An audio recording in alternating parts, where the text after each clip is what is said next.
फांसी के पहले क्या बोले थे गोसे। फांसी से पहले नाथूराम गोसे ने लिखी थी वसीयत, आज भी अधूरी है अंतिम इच्छा।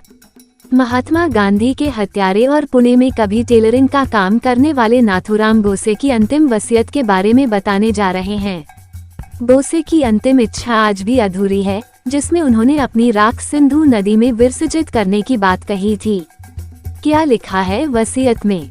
ये वसीयत गोसे ने 14 नवंबर 1949 यानी अपनी फांसी से ठीक एक दिन पहले अपने छोटे भैया दत्तात्रेय विनायक गोसे के नाम जेल से लिखा था। उनके भाई गोपाल गोसे ने इसे अपनी किताब गांधी, वध और मैं ने इसे प्रकाशित किया है। इस पत्र में नाथूराम गोसे ने अपने बीमा के पैसों को भाई दत्तात्रेय गोसे, उनकी पत्नी और उनके दूसरे भाई की पत्नी को देने को कहा था। साथ ही अंतिम संस्कार का सारा अधिकार भी दत्तात्रेय गोसे को दिया था। गोसे ने अपनी अस्थियों को सिंधु नदी में प्रवाहित करने की बात भी लिखी है।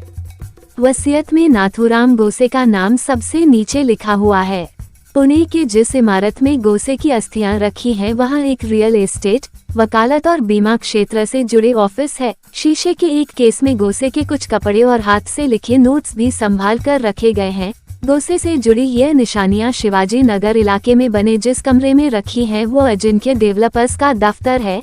इसके मालिक और नाथूराम गोसे के भाई गोपाल गोसे के पोते अजिंक्य गोसे ने बताया कि इन अस्थियों का विसर्जन सिंधु नदी में ही होगा और तभी होगा जब उनका अखंड भारत का सपना पूरा हो जाएगा।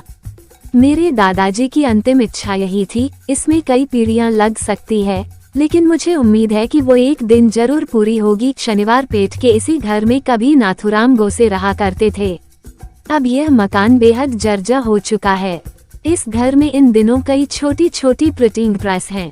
नाथूराम गोसे अखबार दैनिक अग्रणी, जो बाद में हिंदू राष्ट्र हो गया, के संपादक थे। अजिंक्य के मुताबिक नाथूराम गोसे संपादक से पहले एक टेलर थे और वे आरएसएस की वर्दियां सिलने का काम करते थे। इसके लिए वे बहुत कम पैसे लिया करते थे।